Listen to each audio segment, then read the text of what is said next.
날개는 새에게 고추장스러운 짐이 아니죠. 그 날개를 퍼덕거리는 게 힘들지만 결국은 땅을 걷는 것이 아니라 창공으로 날아올라서 높은 곳에서 세상을 바라볼 수 있는 새로운 눈을 가져다 줍니다. 성도에게 기도는 늘 버겁죠.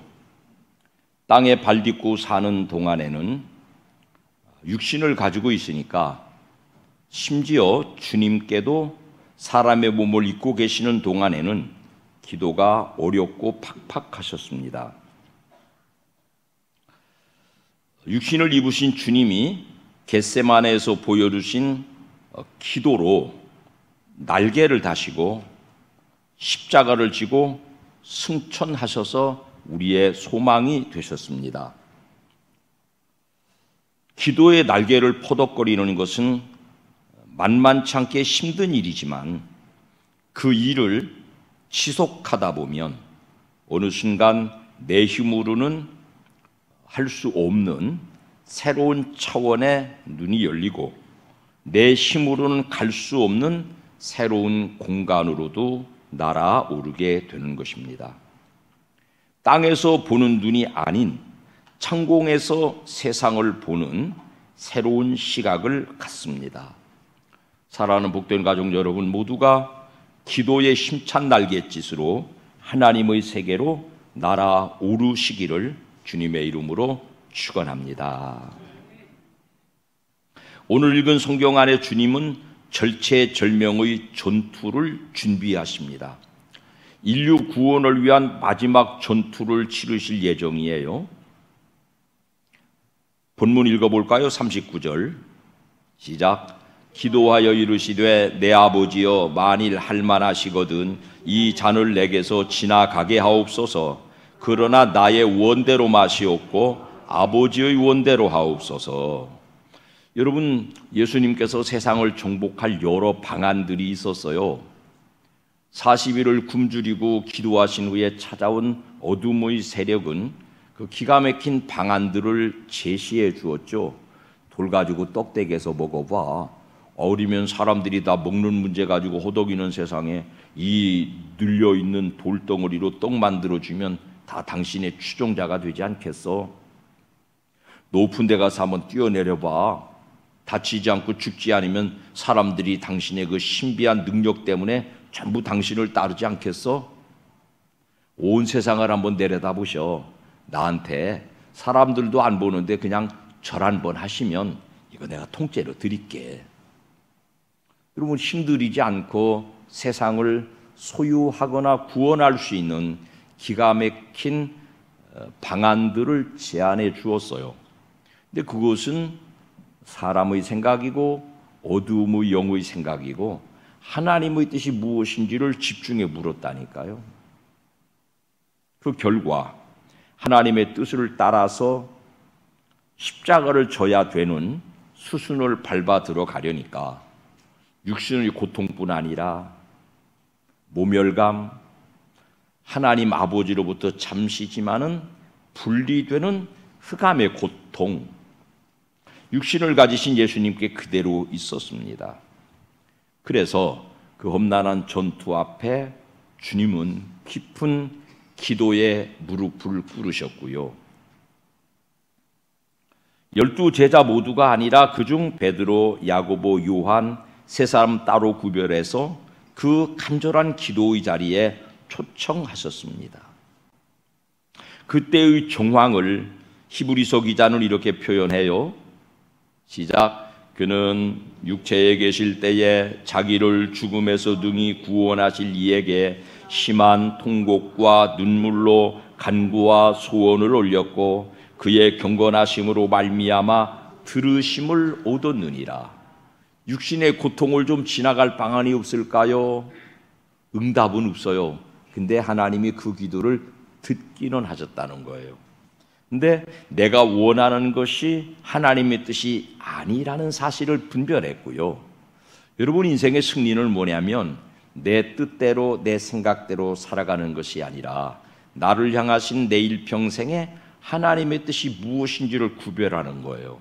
하나님 뜻대로 살아내는 사람은 성공한 인생, 승리한 인생이라고 할 수 있습니다. 쿨쿨 잠들어 있는 제자들의 현장에 당도하신 주님은요, 비난하거나 책망하지 않으시고요. 41절 말씀 시작. 시험에 들지 않게 깨어 기도하라. 마음에는 원이로되 육신이 약하도다. 당신도 몸을 입고 기도라고 하는 틀에다가 당신을 집어넣어 보니까 그게 얼마나 어려운지를 아셔요. 그러니까 몸뚱어리를 가지고 있는 제자들이 그 깊은 밤에 기도의 자리를 지킨다는 것이 얼마나 어려운지를 공감해 주세요. 육신을 가지고 있으니까 그 시간에 일어나서 시간을 정하고 장소를 정하고 내 아픈 속내를 토로해야 되는 이 기도라고 하는 영적인 작업이 그리 만만치 않다는 사실을 예수님께서 공감해 주셨어요. 사람은 누구나 마음대로 살아지지 않죠. 생각대로 살아지지도 않죠. 왜냐하면 몸뚱어리를 가지고 있으니까요. 그런 연약한 육신이라고 하는 무거운 짐을 짊어지고 있는 인간을 당신도 몸을 입어보셨으니까 공감하신다고요. 히브리서 기자가 그때의 정황을 이렇게 기록해요. 4장 15절 시작. 우리에게 있는 대제사장은 우리의 연약함을 동정하지 못하실 리가 아니요 모든 일에 우리와 똑같이 시험을 받으시니로되 죄는 없으시니라. 우리의 죄를 책임지러 사람 몸뚱어리를 입고 오신 주님은 우리의 연약함을 이해, 동정, 공감하신다고 쓰고 있습니다. 혀를 끌끌 차시는 아이고 딱하지 이렇게 우리를 향하여서 동정하시고 공감하시는 것이 예수님 마음이에요. 바리새인들을 향하여서 막 쏟아붓던 책망의 소리가 아니에요. 혀를 끌끌 차는 많이 피곤했구나. 마음의 원은 있잖아. 네가 죽는 데까지라도 주와 함께 가겠다고 그러는 마음의 소원을 있는데 아이고 네 몸뚱아리가 약하구나. 네 몸뚱아리가 네 마음대로 살아가기를 도와주지 않는구나. 그런 공감과 동정의 마음을 보여주셨어요. 26장 42절만 다시 한번 읽어볼까요? 마음에는 원이로되 육신이 약하도다. 네 마음에 기도의 소원이 있고 신앙대로 말씀대로 살고자 하는 소원이 있는데 네 몸뚱어리가 그 마음을 따라가지를 못하는구나. 여러분 지금 KTX 열차 죽여줘요. 서울서 여기 1시간 남짓이면 와요. 왜냐면은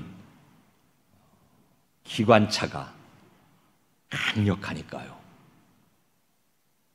옛날에 칙칙폭폭 열차, 우리 또 여기 유동호 장로님이 끌고 다니던 디젤 열차 이런 거는요 지금 KTX 열차 같이 힘이 없어요. 그러니까 저기 사선대 있는데 거기 그 전에 우리 유동호 장로님한테 들어보니까 거기는 이렇게 오르막이래요. 거기 올라가려면은 막 기차가 숨차대요. 힘이 약하니까. 엔진이 약하니까. 지금 KTX 열차는 엔진이 강력하니까 빵 300km 달린다니까요. 인간은 누구나 몸뚱어리라고 하는 육신적인 브레이크가 다 걸려 있어요. 육신의 한계를 다 가지고 있어요. 마음이라고 하는 엔진을 가지고 몸이라고 하는 이 짐을 끌고 가기는 모자라다는 뜻이에요. 생각이라고 하는 인간의 결심, 결단이라고 하는 엔진을 가지고는 우리 육신의 무거운 짐을 끌어가지 못한다는 거예요. 그걸 예수님이 아시고 공감해 주시고 동정해 주세요. 그리고 그러나 기도가 얼마나 중요한 자산인지를 알기 때문에 새로운 방안을 만들어 주셨는데요. 구약에는 그걸 율법이라고 해요. 네 연약한 육신을 하나님의 뜻대로 살아가기 위해서는 살인하지 마라, 간음하지 마라, 도둑질하지 마라, 거짓말하지 마라, 네 이웃을 탐내지 마라. 이런 율법적 제약으로 우리 육신의 연약함을 통제해 보려고 했는데 안 됐어요. 애초에 에덴 동산에서부터 그 실패예요. 줘 먹지 마라, 덜렁 따먹고 말았지 않아요. 요한복음 8장에 나오는 팔푼요, 유대 사람이에요. 유대 여자예요. 그 주변에 함께 일 저지른 사람들은 전부 유대인들이에요. 그 살인하지 마라, 간음하지 마라, 인간이 가지고 있는 본능, 연약함, 이거를 통제해 보려고 하는 율법적 제약을 넘어서서 몸을 그런 도구로 사용하고 있지 않습니까? 다 실패로 끝났다고요. 그래서 예수 그리스도가 이 땅에 오시어서 새로 주시는 규범이 있어요. 네 연약한 육신, 네 무거운 짐덩어리 육신을, 육신의 소욕, 안목의 정욕을 끌어갈 새로운 엔진으로 장착하자. KTX 엔진으로 바꿔 달자. 그 KTX 엔진은 다음 중 무엇일까요? 1. 디젤 엔진, 2. 증기기관차, 3. 마차, 4. 성령 하나님. 어렵죠? 문제가 어려워요. 힌트를 드리면은 정답은 끝에 있어요. 성령 하나님. 내 인간의 의지가 아니라, 마음의 생각이 아니라 내 엔진을 성령의 강력한 인도로 바꾸어 달면 연약한 육신을 일깨워서 내 뜻이 아니라 하나님의 뜻을 분별할 수 있고 그 하나님의 분별된 뜻대로 살아갈 수 있는 새로운 인생의 엔진이 되는 줄로 믿습니다. 성령 충만 받으시기를 바랍니다. 그래서 기도를 강권하시는 거예요. 졸려 죽을 지경인 제자들을 깨워서 자꾸 기도하라고 그러세요. 왜냐니까 사탄을 이길 수 있는 유일한 무기는 기도밖에 없어요. 2000년 예수님 십자가에 죽으신 이후에 역사 동안에 사탄은요, 인간들을 기가 막히게 다뤄왔어요. 수단과 방법과 지혜와 철학이나 인륜, 도덕이나 율법 가지고 절대로 사단을 이겨내지 못해요. 무기가 달라져야 돼요. 러시아하고 우크라이나하고 전쟁 치르는데 러시아가 며칠 만에 우크라이나 잡아먹을 줄 알았는데 못 잡아먹고 지금 토해내고 있어요. 세계에서 전쟁 강국인 러시아의 수도 모스크바에 우크라이나 미사일이 떨어졌어요. 왠 줄 아시죠? 우크라이나 자신들은 별것 아닌데 미국을 중심으로 한 서방 세계가 최신 무기들을 지원해 줬어요. 무기가 좋으니까 전쟁에서 이깁디다. 걱정은 저 먹고 살 것도 없는 북의 사람들이 뭐 너무 좋은 무기들을 그렇게 만들어서 자랑을 했었는지 그거 좀 염려돼요. 여러분의 인생의 전쟁의 무기는 잘 갖추어져 있으십니까? 수단과 방법과 하나님의 뜻을 구별하지 못하는 내 생각, 내 판단, 내가 옳다고 주장하는 것 가지고는 백전백패거든요. 성령 하나님의 강력한 인도를 받고 성령 하나님의 강력한 에너지를 엔진으로 장착한 기도의 사람만 어둠의 역을 이길 수 있는 유일한 무기로 무장된 사람입니다. 기도로 무장해야만 이길 수 있으니까 야, 너 육신이 힘들지, 잠 못 잤지, 너는 잠이 많지, 너 새벽에 일어나기 어렵지, 그래도 깨어서 기도해야 돼. 그래야 네 인생이 하나님의 뜻을 분별하고 그래야 네 인생이 하나님의 뜻대로 사라지니까. 또 하나님의 뜻은 알잖아. 죽는 데까지라도 주와 함께 가겠다고, 모두가 주를 버릴지라도 나는 죽음까지 주를 버리지 않겠다고 하는 네 골수 신앙은 알아. 너 근데 그거 실천할 힘이 있어? 없잖아. 그 실천할 수 있는 에너지가 뭐냐? 기도하는 것인데, 기도는 인간의 의지적으로, 인간의 마음적으로 연약한 육신을 끌어가지 못하니까 강력한 기도의 엔진 성령 받아서 인간의 한계를 극복할 강력한 기도로 무장해서 여러분, 우리는 연약한 육신의 한계를 늘 느끼고 살잖아요. 사람이 할 수 없는 많은 일들이 우리 주변에 많잖아요. 성경에서 예를 들어보면 애굽에서 나온 이스라엘 백성들이 40년 광야 생활 시작할 그 무렵에 아말렉과 전쟁 붙었어요. 아말렉은 전사들의 나라예요. 이 사람들은 400년 종살이 하다가 무슨 바구니 하나씩 꿰차고 막 나온 사람들이에요. 총도 칼도 없어요. 어떻게 전쟁에서 이겨요? 출애굽기 17장 11절 시작. 모세가 손을 들면 이스라엘이 이기고 손을 내리면 아말렉이 이기더니. 여러분, 그 승리는 기도로 이루어내잖아요. 잘 아시는 야곱, 400 군사를 거느린 형이 야곱을 초부스러운데요. 야곱도 아무런 군사력이 없어요. 남부 여대 그저 가족밖에 없어요. 여자들이 주르고 아직 아이들은 어리고요. 그 형 쳐들어오는데 400명이 총칼 들고 어떻게 싸우겠어요? 거기서 군대 조직할 수 있겠어요? 머리를 무릎 사이에 묶고 야복 강가에 거꾸러져서 밤을 새워 기도했어요.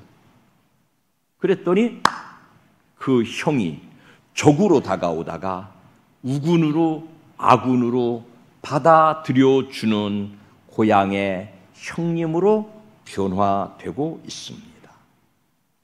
사랑하는 여러분, 사단과 싸워 이기는 유일한 길, 인생사 만나는 여러 가지 환경 속에서 지지 않고 이기는 유일한 무기는 기도인 까닭에 예수님은 우리에게 이 시대에도 기도를 강권하고 계십니다. 서두에 말씀드린 것처럼 예수님 기도의 승리는 하나님의 뜻을 구하는 것이고 그 뜻대로 되기를 구하는 것이에요. 기도가 쇠하면 자기 뜻이 승합니다. 그게 고착되면 죽을 때까지 하나님의 뜻을 모르고 삽니다. 기도하지 않는 사람의 입에서 나오는 어떤 말들은요, 소름이 바짝바짝 끼칠 때가 있어요. 왜냐? 기도하지 않으면 하나님의 뜻을 몰라요. 그러면 눈에 보이는 날개를 달고 올라보지 않았으니까 지금 내 눈앞에 보이는 이 현실에서 옳고 그릇된 걸 판단하고 분별하고 거기에 신념을 가져요. 이것은 이래야 된다라고 생각해요. 그거는 인생 말아먹는 지름길이 옳습니다. 어떨 때 무슨 말을 누가 소리를 쩍쩍 끼쳐요. 아, 저건 기도하지 않은 말이구나. 자기 생각을 말하는 것이구나. 자기 생각은요, 굉장히 명민해 보여요. 자기 생각은 합리적으로 보여요. 그게 맞지 않아요? 그게 맞아 보여요. 근데 기도하지 않고 토설되는 말은요, 결국 자승자박됩니다. 기도가 쇠하면 자기 뜻이 승합니다.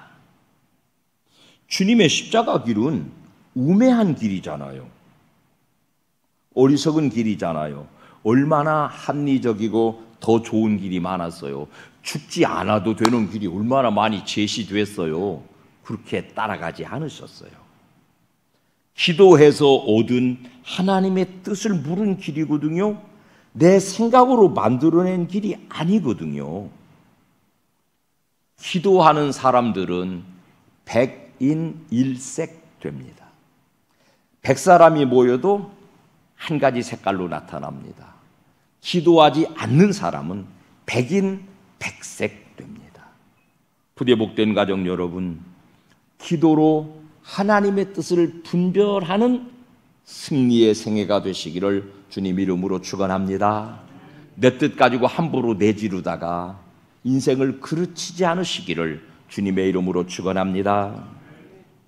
싸움에서 이기면 땅의 싸움은요, 반드시 적이 생겨요. 나는 대한민국 정치가 다른 모든 면에서 가장 후진국이라고 절망에 가까운 생각을 가지고 있습니다. 선거에서 이기면 말은 좋아요. 적폐청산. 왜 그렇게 적을 무찔러요?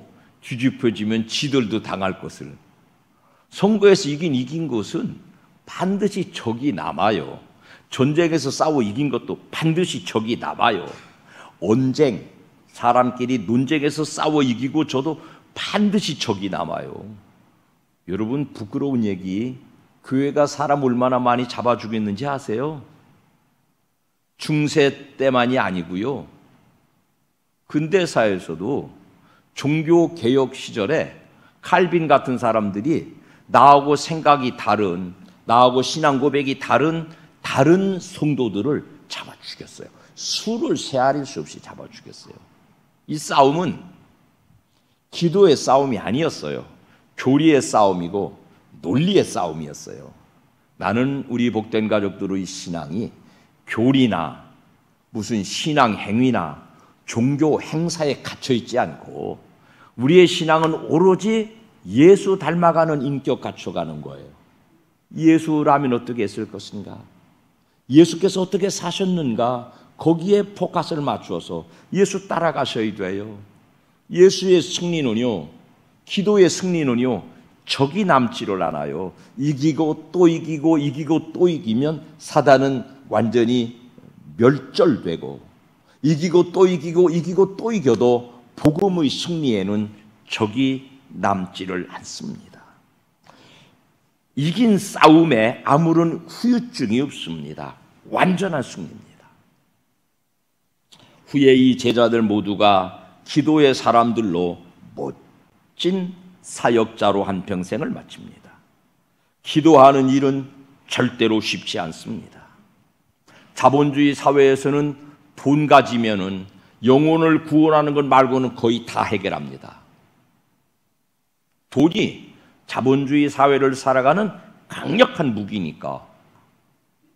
여러분, 돈 버느라고 얼마나 욕들 많이 보십니까? 그거 있어야 인생이 사라지니까. 돈 버는 수고. 사랑하는 여러분, 예수 믿는 저나 여러분 모두가 돈보다 하나님의 능력, 기도로 이룰 수 있는 일이 훨씬 더 강력하고 위대한 줄 믿으십니까? 그렇다면 돈 버는 수고 때문에 기도하는 수고를 약화시켜서는 안 되지 않아요. 돈보다 이룰 수 있는 훨씬 더 강력한 능력이 기도 안에 들었으니 돈 버는 것 이상 기도의 항상성이 우리 가족들에게 잘 유지돼서 언제 꺼내 들어도 늘 쓰던 만년필처럼 잉크가 줄줄줄 흐르는 품질 좋은 복된 가족들, 50년을 써서 낡아버렸어도 늘 쓰니까 잘 나와요. 7, 80만 원짜리 비싼 거라도 이거 안 쓰고 묵혀두면 효용성이 떨어져요. 연로하신 성도님들이나 젊고 활기찬 성도 여러분이라 할지라도 돈 버는 수고보다 기도하는 수고에 여러분 헌신하시면 인생의 완벽한 승리, 첫째로 하나님의 뜻을 깨닫고 둘째 하나님의 뜻대로 살아서 인생이 순탄하고 질서 있게 사라지는 복을 누리게 될 것이니 여러분 인생의 기도가 상시화되는, 늘 기도하는, 그 주님도 성경에 그런 말씀 남기셨죠? 항상 기뻐하세요. 기도는 쉬지 말고 오세요. 만년필 좋아도요, 이거 안 쓰고 쉬었다가 다시 쓰려면 안 써지니까 언제나 기도로 여러분의 삶을 이어가세요. 그것이 강력한 승리의 무기입니다. 뜨문 잘 안 나와요. 그거 뜨문은. 기도는 일상에 완전히 장악되어 있어야 돼요. 마음의 원으로는 안 돼요. 생각, 결심 가지고 못해요. 그만큼 자산 가치가 있는 것이니까 성령 하나님을 보내주셔서 우리 연약한 육신을 기도의 자리로 KTX처럼 강력하게 이끌어갈 능력이 되셨으니 그 능력 받으시고 복된 가족들 모두가 기도의 성도들이 되시기를 주님 이름으로 축원합니다.